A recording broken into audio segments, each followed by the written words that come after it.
Chers collègues, avant d'aborder le fond de cette discussion budgétaire, je voudrais revenir sur les conditions d'organisation de ce débat budgétaire et pour les dénoncer. L'année dernière, nous avions eu les documents budgétaires à peu près 15 jours avant. J'avais déjà déposé un vœu en demandant que nous ayons les documents budgétaires pour pouvoir les étudier, au minimum 3 semaines avant. Aujourd'hui et cette année, qu'est-il arrivé? Nous avons reçu les documents budgétaires après la presse, 10 jours avant le débat budgétaire. Je suis désolé, mais c'est inadmissible pour les groupes d'opposition. Notre groupe a 4 collaborateurs. Nous ne pouvons plus fonctionner comme ça n'est pas possible. 10 jours avant, nous ne pouvons plus étudier les documents budgétaires correctement. Alors je trouve que les droits de l'opposition ne sont pas respectés. Et par rapport à l'avantage qu'ont les groupes de la majorité, puisque vous discutez du budget depuis le mois de septembre. Nous l'avons 10 jours avant. Imaginez la différence, ça n'est pas possible. Il y a un vœu qui a été déposé par le groupe LRI, le groupe UDI, Modem, le groupe DP et le nôtre, et j'espère que vous pourrez y donner une réponse positive, car nous n'allons pas pouvoir continuer à résumer et à pouvoir travailler dans des conditions pareilles. D'autant plus que je constate dans ce budget que vous diminuez le financement des groupes politiques. Vous diminuez le financement des groupes politiques alors qu'ils ont augmenté. Nous sommes maintenant 8 groupes politiques, si mes comptes sont bons, et vous baissez de 30% par rapport à 2018 l'enveloppe consacrée au financement et au fonctionnement des groupes politiques. Je le dis ici, c'est inadmissible, et j'espère que vous allez corriger cette erreur grave. Quant au fond, j'en viens maintenant au fond de ce budget. C'est le dernier budget qui va fonctionner en année pleine, vous le savez, puisque en 2020, nous aurons des élections municipales, chacun le sait ici. Alors, il y a 3 questions qui se posent pour ce budget. La première question, c'est: y a-t-il eu correction des dérives passées depuis 2014? Deuxième question, ce budget prépare-t-il l'avenir de Paris? Et enfin, troisième question, ce budget répond-il aux préoccupations essentielles et principales des Parisiens? J'en reviens à la première question. Y a-t-il eu correction dans ce projet de budget 2019 des erreurs passées ou des dérives passées? La réponse est non. Pourquoi? Je vais vous le démontrer. D'abord parce que les charges de fonctionnement continuent de croître.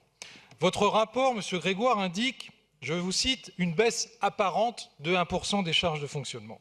Apparente. En réalité, la hausse est de 0,3%. Elle dépasse maintenant 7,9 milliards, presque 8 milliards, soit 3 fois plus que le produit de la fiscalité directe et 5 fois plus que le produit de la fiscalité indirecte. Avec 2 800 € par habitant et par an de dépenses de fonctionnement, Paris affiche des dépenses 3 fois plus élevées que la moyenne française. 3 fois plus élevées que la moyenne française. 3 exemples d'augmentation, au hasard, mais j'aurais pu en citer d'autres. D'abord, les charges de personnel qui continuent d'augmenter de 2%.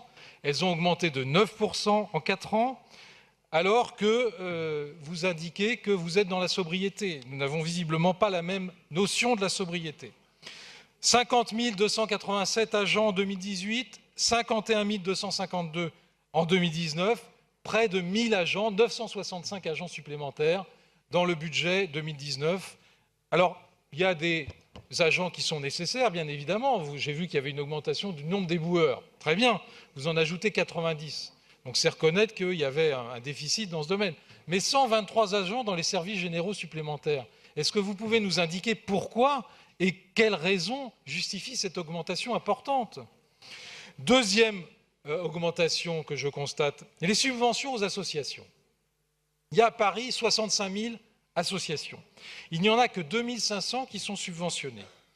Et parmi ces 2500, environ 85% bénéficient de cette subvention depuis 2013. Depuis 2013 seulement. Ce sont donc de nouvelles associations qui ont été créées. Il faudra nous dire pourquoi ce sont les seuls subventionnés. 2500 sur 65 000, c'est quand même très peu. Avec un budget de 266 millions d'euros en 2019, contre 198 millions en 2009, ça fait 35% d'augmentation des subventions en 10 ans. C'est quand même énorme pour 2500 associations seulement et quasiment 62 500 qui n'ont pas de subvention. Alors, sur quels critères, comment, etc. Il y a tout un travail de remise à plat des subventions aux associations qui sera fait. Troisième augmentation que j'ai relevée, très intéressante, des dépenses de communication. Nous sommes, ça ne vous l'a pas échappé, en année préélectorale. Et que constate-t-on? 32% d'augmentation des dépenses de communication. Alors on nous dit, mais oui, mais ça c'est normal, puisqu'on a refondu un certain nombre de services, on a réorganisé, sauf que aujourd'hui nous sommes avec 8,7 millions de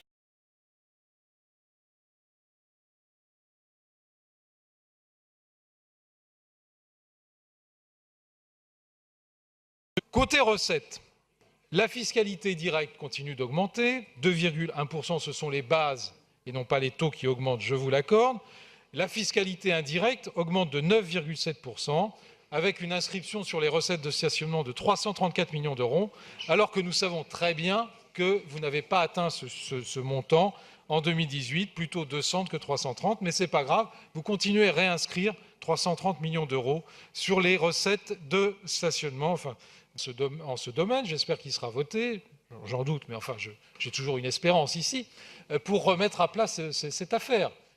Enlevez les ponctions sur les bailleurs sociaux en 2019 et faites en sorte qu'il y ait une compensation en réduisant vos charges de personnel à hauteur de 155 millions d'euros. C'est le but de notre vœu. Deuxième question qu'il faut se poser dans ce budget, c'est ce budget prépare-t-il l'avenir? Et je voudrais en venir à l'endettement pour que les choses soient claires. L'endettement, c'est 3,2 milliards en 2014, c'est donc un doublement sous cette mandature.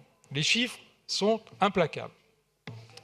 Vous allez, mais je le dis à mes collègues, j'ai les bons, vous allez emprunter en 2019 824 millions d'euros contre 748 en 2018, c'est-à-dire 10% de plus qu'en 2018. Donc la dérive continue. La dérive continue. Depuis 2014, nous avons eu une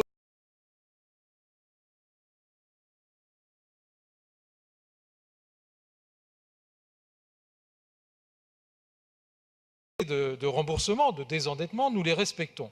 Si on enlève les loyers capitalisés, non, monsieur Grégoire. Et c'est tout le problème, c'est que vous ne pouvez rembourser et mettre en place ce ratio que si vous avez vos loyers capitalisés, à hauteur encore de 155 millions de prélèvements sur les bailleurs sociaux parisiens en 2019. En réalité, si on enlève le prélèvement sur les bailleurs sociaux, vous arrivez à 14 années et demie de désendettement. Et vous êtes donc déjà surendetté, je suis désolé de vous le dire.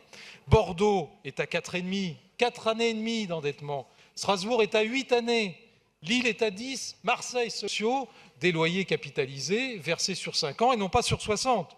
Donc en réalité, si on fait le calcul, vous êtes à 14, vous êtes au niveau de Marseille, avec une richesse patrimoniale bien plus élevée que ces villes que je viens de citer. Troisième question qu'il faut se poser, est-ce que ce budget répond aux attentes des Parisiens ? Dans certains domaines, certainement, mais dans d'autres, pas. Et je voudrais aborder quelques domaines, bien évidemment, de l'action municipale et les propositions de vœux que nous faisons.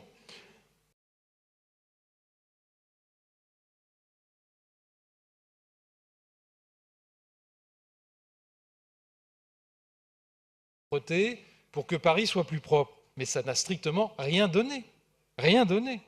Alors c'est la raison pour laquelle nous déposons un vœu pour qu'enfin nous puissions créer la force d'action rapide propreté dont nous avions proposé la création au moment de la MIE propreté, qui serait une force d'action rapide, la FARP, qui est parfaitement financée, puisque nous gageons sur d'autres dépenses cette création d'un nouveau service de 80 employés. Par un vœu, là aussi, 300 nouvelles caméras supplémentaires sur 3 ans, qui s'ajouteraient aux 1310 caméras existantes, ce qui ferait 1600 caméras fin 2021, ce qui serait nettement plus au niveau d'une ville comme Paris.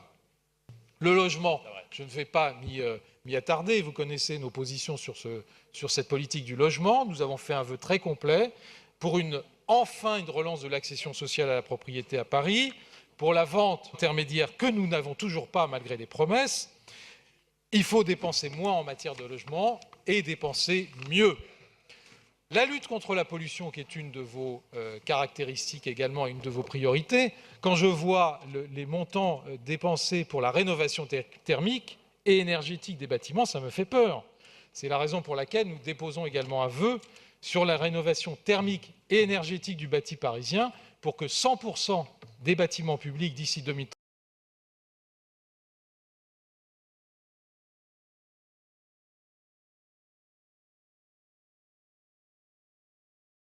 sur 230 000, 4 500 par an, ça veut dire qu'en 2061 seulement, 2061, mes chers collègues, nous aurons fini la rénovation énergétique des logements sociaux à Paris.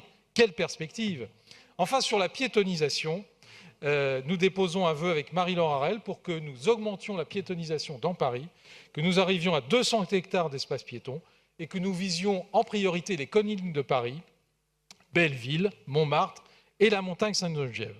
Enfin, un dernier vœu qui est un des portes de Paris. Certaines le sont déjà, mais il n'y a pas de schéma d'ensemble. Réinventons les portes de Paris, c'est tout l'objet d'un de nos vœux également, avec une cohérence urbanistique et la transformation pour celles qui le peuvent des portes en place à l'exercice 2030. Alors vous voyez que nous ne manquons pas, contrairement à ce que vous dites, d'idées dans l'opposition, même s'il y a des oppositions dans ce Conseil de Paris. Vous allez nous dire que tout ça, ce sont des dépenses supplémentaires.